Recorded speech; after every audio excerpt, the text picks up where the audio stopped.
Hey everyone, I'm Katie Simpson, and welcome to 2 Blocks from the White House. This week we're having a conversation about the U.S. Senate, from the sudden death of Lindsey Graham to Mitch McConnell's health and the implosion of Graham Platner's campaign, the Democrat who is trying to become a senator representing Maine. We have a conversation about what this means in a midterm election year and what this says, bigger picture, when it comes to politics in America. Have a listen.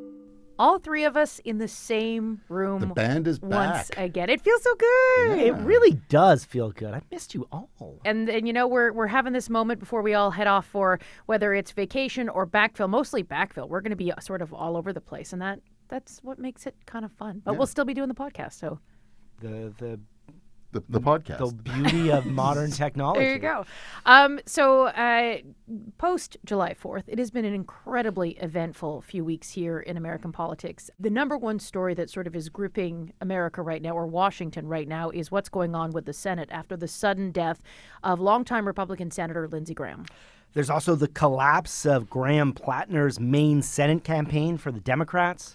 To former Republican Senate leader Mitch McConnell, finally addressing rampant speculation over his health after a lengthy absence from the public eye, complete with zombie memes and proof of life photos. It's been crazy. We are in a meme moment, and whatever your algorithm is feeding you right now, it's not based in reality, that's for sure. The internet is running wild. It is. So yeah, exactly. As opposed to all those times when it was just so orderly and so wonderful. So this week we are asking, with midterm elections only months away, what is going on with the Senate? I'm Willy Lowry. I'm Paul Hunter. And I'm Katie Simpson. We're CBC's Washington correspondents, 2 blocks from the White House.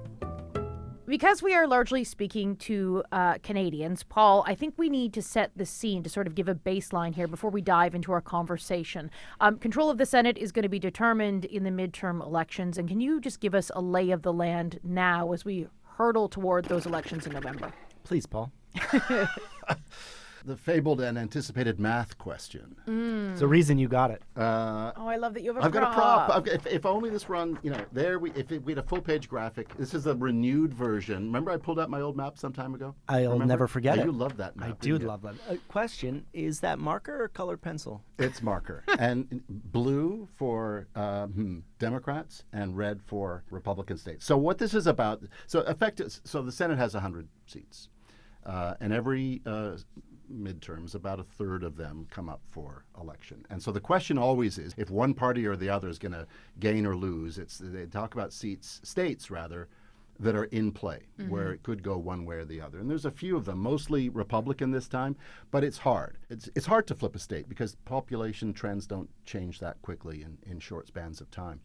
But the count and amount right now, 53 for Republicans, 47-ish, 45 really for Democrats, and 2 independents who caucus with Democrats. To gain control of the Senate, getting to 50 isn't enough because the tiebreaker goes to the vice president, and currently the vice president's Republican. So the magic number for Democrats is 51. This is the math part. So at 47, they talk about a net gain of 4. They need to hold the states that they have and win in 4 Republican states. That is not easy. No. Right? It's like it just isn't. But here we are talking about it because it is possible. A year ago, I think we said this when we talked about this in an earlier podcast. A year ago, we wouldn't be having this conversation. But here we are because there's enough, there's been enough negativity around Trump, say Republicans, that maybe this is doable. So they look at states like Maine, we'll talk about that later, I'm guessing. North Carolina, Republican state now, they kind of think they have a lock on that. Maybe Ohio. We've talked about Texas. They dream about that, right? But if the catch is, if Democrats don't hold on in Michigan, or they somehow don't hold on in Georgia. They basically, all the incumbents have to win. Everything's got to go their way. And they've got to end up, to go back to that phrase again, with a net gain of 4. So that's where things stand as we approach the sort of final, race to the finish line in November. At the risk of ruining the rest of this conversation and having mud on my face come November, that seems like a tall order. Yes. But the other thing in their favor is, historically, and it's not always true, but historically, the party in power loses ground certainly in the House of Representatives. In the Senate, again, it's a bit more complicated because a lot depends on a lot of factors, including the candidates you got in each state. But Democrats have reason to be optimistic, notwithstanding it's tough, notwithstanding hiccups, notwithstanding certain candidates. Looking at you, Maine. But it's possible. And I should say, we're taping this conversation on Tuesday. And for Canadians who are listening to this, you'll so often hear us talking about the Senate, and it's so important. It is a key part of the legislative branch of the U.S. government. And so essentially, these are lawmakers that, hold the balance of power, and whoever is in control has a really big role in setting the agenda. So not only are they part of the passing legislation process, they're also part of the key approving nominees into certain roles, whether they're Supreme Court justices or whether they're cabinet members, those kinds of things. It's a really important role. Senators play a very active role in this country, 100%. Yeah. The reason we are talking about this, or one of the reasons we are talking about this today, is because of the passing of Senator Lindsey Graham of South Carolina. He was in the middle of a campaign. He was seeking his 5th term in the Senate, and he died suddenly on Saturday. Willie, what is the latest that we know about what happened and how the reaction has sort of filtered through Washington? Yeah, first of all, the reaction is one of shock. Suddenly is certainly the way to phrase it. He had just been to Ukraine and to NATO the week before. He died a day after he returned. He had met with Ukrainian President Volodymyr Zelensky. Just incredibly active, especially on the kind of foreign policy front. And his death is a real blow. He was a close confidant and ally to President Donald Trump. Preliminary reports suggest that he died of an aortic dissection. That's essentially when there's a tear in the main artery. His arteries had hardened, apparently. But that hasn't stopped the internet from running wild. There are all sorts of conspiracy theories that he may have been killed or poisoned by a foreign entity. Think Russia, according to the internet. Now, Trump has pretty much said no to that. But again, it is enough to prompt the FBI to announce that it was assisting local authorities in kind of, if not investigating, certainly looking into his I don't death. understand that. Like, they were swarming his place. Yeah. So in the immediate aftermath, the FBI has said there's no evidence of foul play, but they were doing it out of an abundance of caution. And given that Iran had openly been threatening to kill Lindsey Graham, given the way that Russia has gone after critics and adversaries, that is what is fueling a lot of the speculation, even though all the evidence so far leads to the fact that this was a medical issue. And the thing is, I think the death of Lindsey Graham, if we sort of just take a step back, it's another one of those mirror moments for America. Because just look at how things have sort of filtered in the last couple of days. You have an immediately in the immediate aftermath, when there's little information available, you see conspiracy theorists do what they do, and they jump onto social media, and there is a whole ecosystem. Conspiracy theorists can make money in some of these cases, through whether it's clicks and views or bringing you to the website or whatever it is. There's a whole ecosystem around that. We immediately saw that that is one aspect of reaction. In the Senate, we saw a reaction where colleagues from both parties came forward to offer their condolences, to humanize Lindsey Graham. And then you saw the sort of filtration of this moment in American politics, the zero-sum game political environment in which we live. It started before Donald Trump became president, but really has hardened in the Trump era of politics.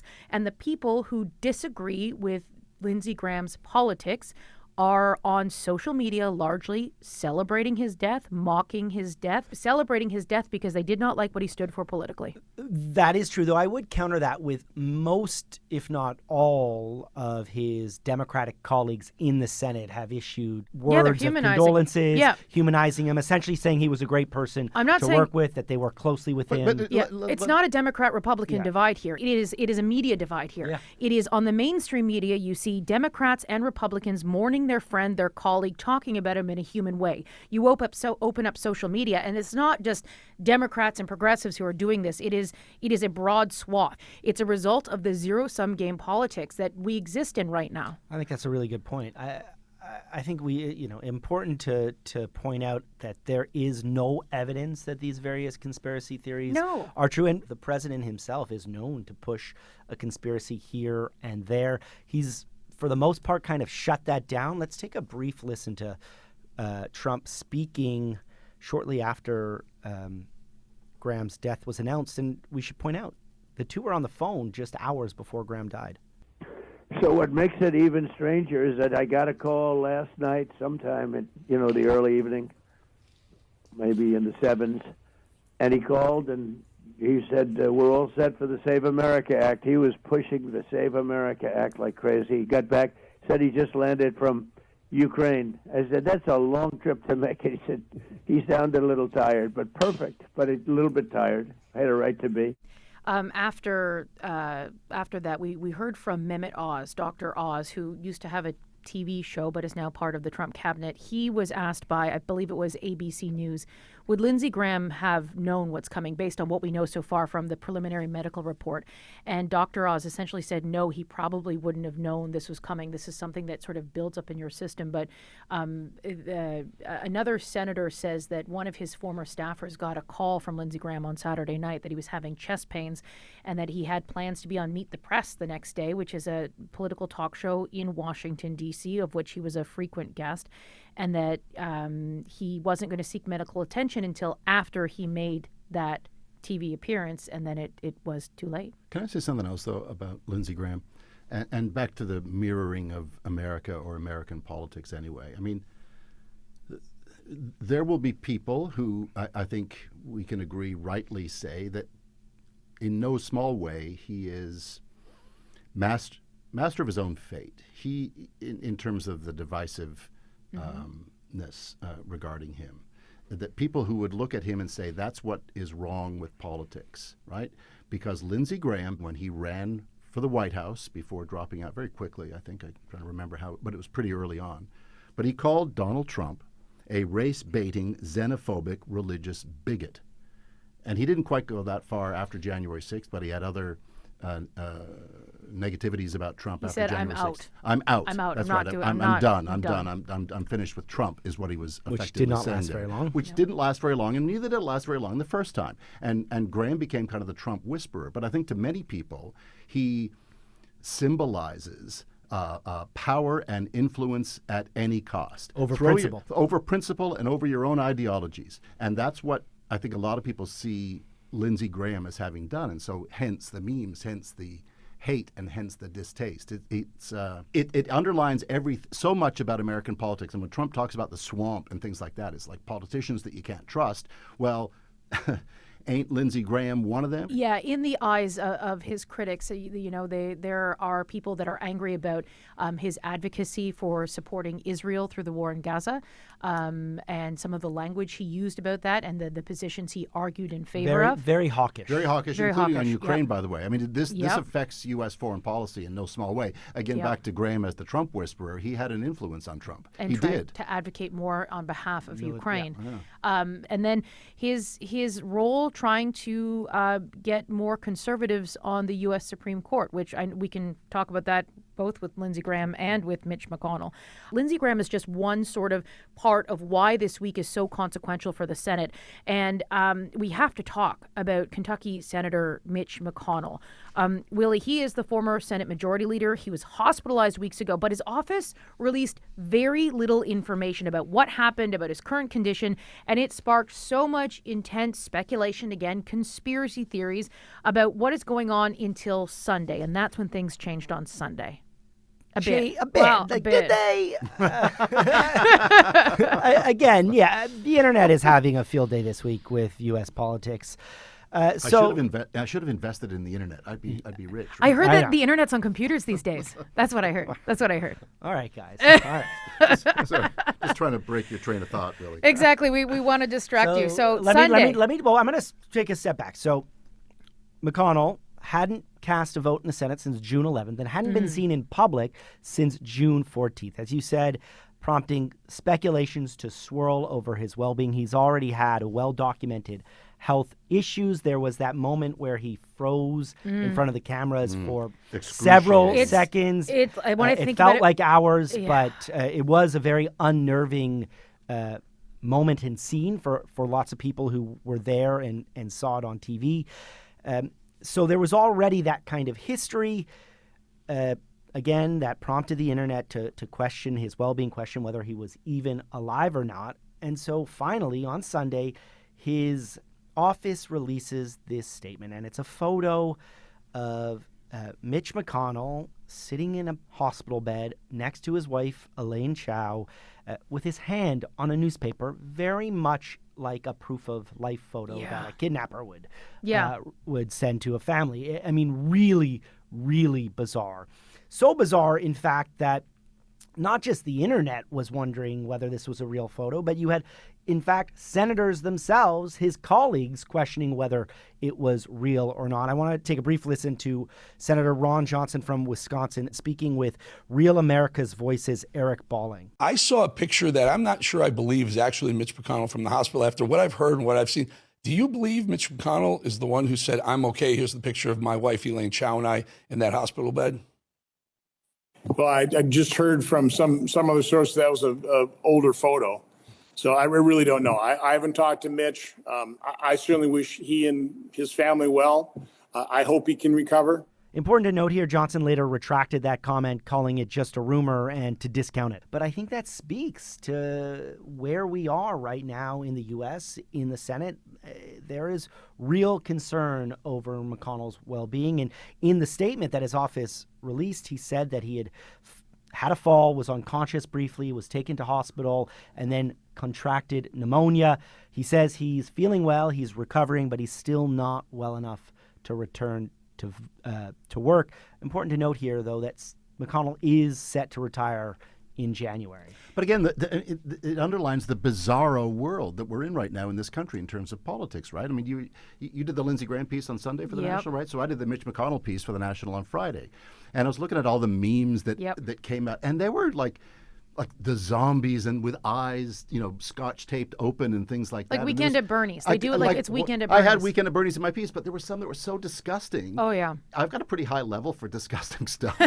And I said, no, we can't. That's next week's episode. That's next week's episode. We can't put that stuff on TV. But the speed at which the hate, and again, right, there's even more than Lindsey Graham.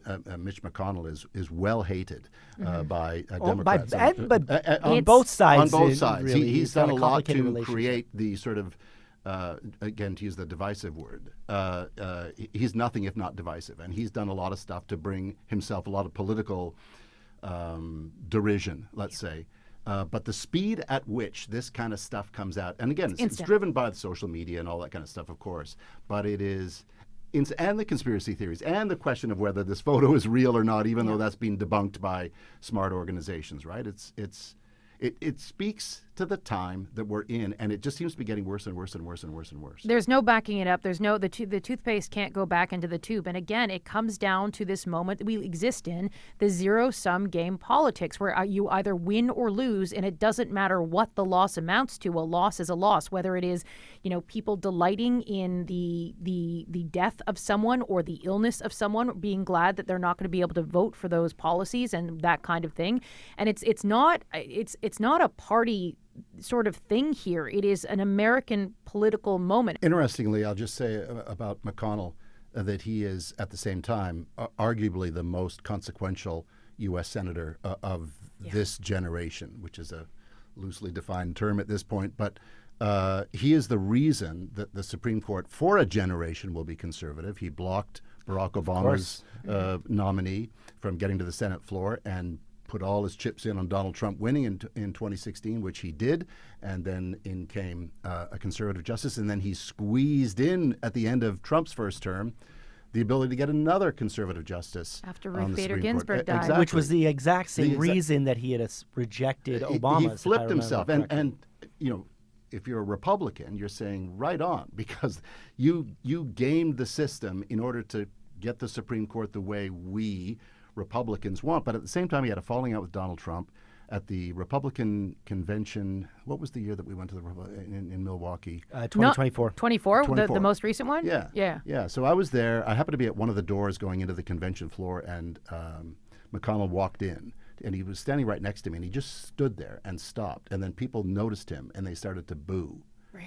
And I thought, he's there having created the Supreme Court that Republicans wanted. So badly wanted. And then he so fell out of badly favor wanted. with Trump and MAGA, and he stood in his last moment in one of those conventions, I guess, and he was booed. And then he turned around and walked out. It was something to behold. To go back to the Obama thing, so Mitch McConnell, he was either the Senate Majority Leader or he would have been the Senate Majority Leader at that time, and it was very close to the 2016 election, and there was a spot on the Supreme Court, and it was supposed to go to Merrick Garland. It wasn't that close. It was an election year, but it was earlier in the year. That was why Democrats lost their mind. And so Mitch McConnell refused to start the process, the formal process in the Senate to allow a vote so this new justice could come in, and then that is what prevented Merrick Garland from being a Supreme Court justice. Instead, he went on to become the Attorney General under the Biden administration. You fast forward to the end of Donald Trump's first term, Ruth Bader Ginsburg dies suddenly and unexpectedly, though we did know that her health had been failing at that point. But Obama tried to get her to retire, and she wouldn't. But she died in, I think September. I mean, it was right before. Right at months. the end, and in comes Amy Coney Barrett. And he squeezed her in there, made that happen, and it happened. And look at all of the different things that have happened at the U.S. Supreme Court.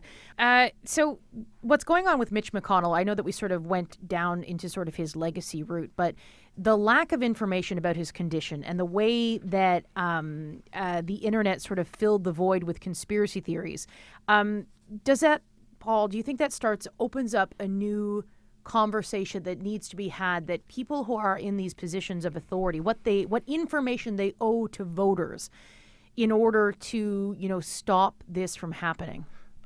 Yes, and there have been calls for transparency, even from the governor of Kentucky, right, wanting to know more. And I think it also opens up the question of age, right? I mean, he's 84. It's, ageism is a thing, right? But I think exactly half the U.S. Senate is age 65 or more.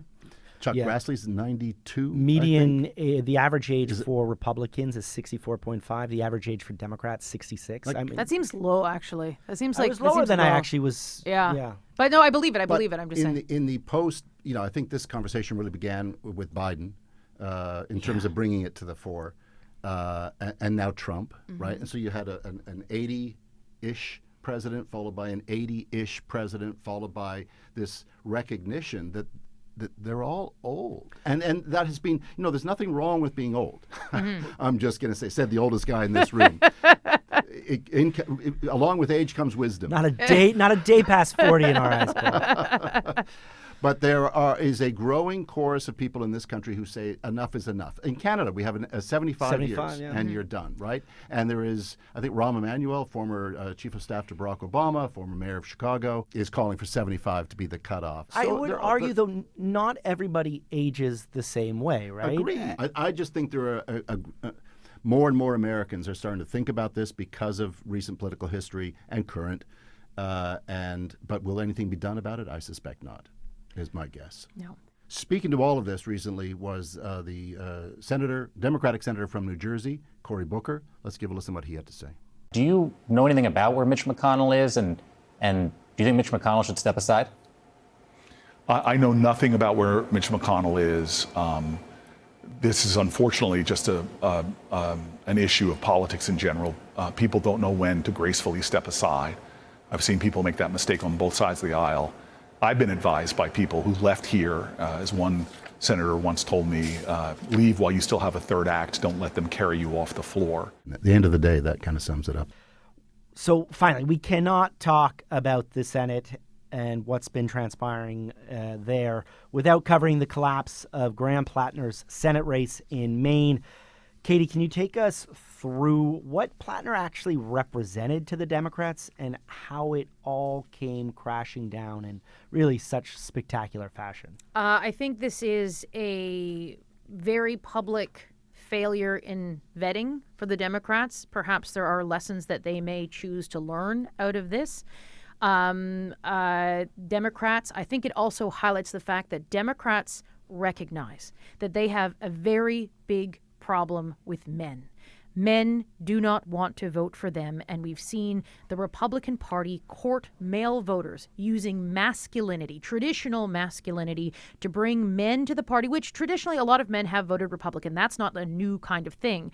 But the way that Donald Trump and his cabinet and the way that they have sort of branded it, I think about things like the UFC fight at the White House, those kinds of things. And they've really sort of made it, if you're a manly man, you vote Republican, you vote Trump. And it illustrates what's gone on with Graham Platner, a complete disaster that should have truly been predictable. But there in were some so other many ways, red flags. There were red flags, but also red flags in a moment where red flags don't affect other people in the same way. So Graham Platner, for Canadians who may have heard the name but don't necessarily know all of the details, he is no longer in the race. I think the reason why, which I think we must emphasize right at the top, is he is accused by someone he had an on-again, off-again relationship with of sexual assault. And she's come forward in recent days with her story, going on the record, public about it. In her words, she said she didn't want to be known in public as a rape victim.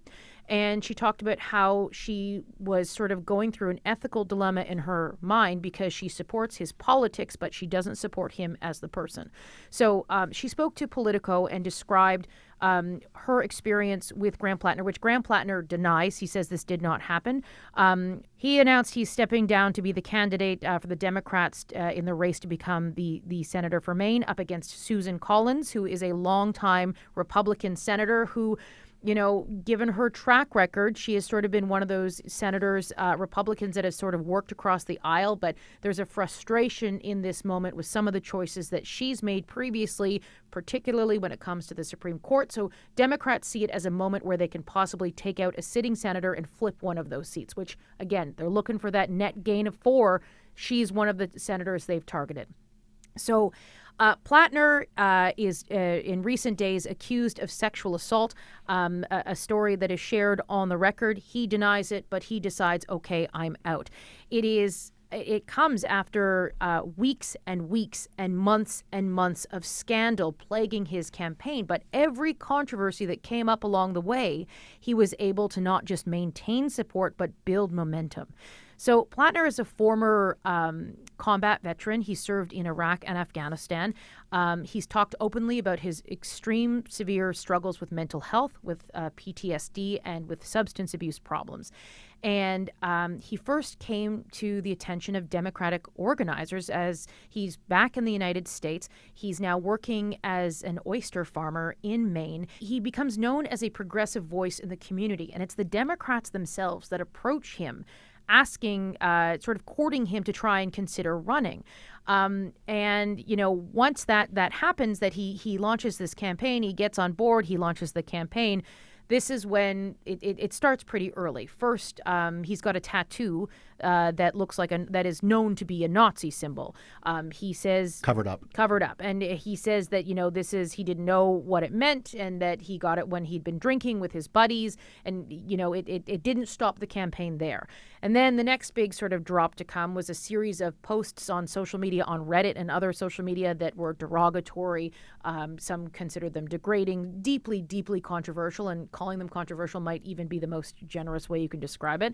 But again, the campaign pushed ahead, pushed again. It was drip, drip, drip of problem, because even with all of these things going on, he continued to draw crowds. Massive and not crowds. just that, and it was polling ahead of Collins. Of Susan he Collins. was the savior in spite of all that, or that's how he was seen in Maine. Savior writ large, because Maine is such a key state in the midterms for the Senate. But it's that complicates things a lot when you so see much. Like, to go back to 2016, covering the rise of Trump, I would go to, in New Hampshire, we tried to get into a Trump rally, but just to see what this guy looked like, because he's not going to. But the crowds, like something's going on here is what you thought, and I think that's what Dems saw with Platner, and that blinded them to all these other flashing red lights, because voters are coming out to see this guy, and maybe if if all these negatives don't matter for Trump, and we can go down the list of things that he sort of was Teflon regarding, maybe the Dems just said to themselves, well, I guess that's where the voting public is these days. They can overlook all this stuff. And that's where, then this is our version of that as they try to push ahead. Yeah, I mean, they clearly willfully ignored all of the red flags. It's a failure in vetting. It's 100% a failure in vetting, and they ignored it until they couldn't. They kind of thought they had Maine in the bag, I think, up until all of this. Absolutely. And so if they've got, this is very complicated for them now. They've got to find a new candidate. That's someone who will attract crowds the way Platner did. And that's given the amount of getting into the jargon, but the amount of runway left, that's hard. So this is probably going to be the last time all three of us are in the studio together for a little bit. I'm going to be in Toronto and Ottawa. I know you guys are both going to be on the road filling in for other people and other jobs and going on some vacation at some point. Ooh la la, vacation. I mean, here's to hoping. Thankfully and helpfully, we have a wonderful lineup of CBC Washington correspondents joining us over the coming weeks. Mike Crawley, Katie Nicholson, and Jamie Poisson, the host of Front Burner, all set to join us in the fun at some point. Also, Drake and The Weeknd, apparently. You're going to be away on those. It's too bad, really, because they're going to be here co-hosting. I'm missing Toronto's finest. Exactly. Oh, well, that makes me sad. No, but as always, if you have something that you'd like to ask or feedback about what you're hearing, please do send us an email at WashingtonPod, all one word, at CBC.ca. That's WashingtonPod at CBC.ca, or leave us a comment on Spotify. And if you like what you're hearing, spread the word. Tell a friend about this podcast and follow us on your favorite podcast app to never miss an episode. And send us questions. We like answering questions. So send us Paul likes questions. answering questions. I like answering questions. Send them to Paul. Paul.Hunter. If you send the right question, you might get personalized mail. From Paul. Snail mail. That's more of a Paul thing. All right. That is it from us. Okay. Bye, everybody. See you guys.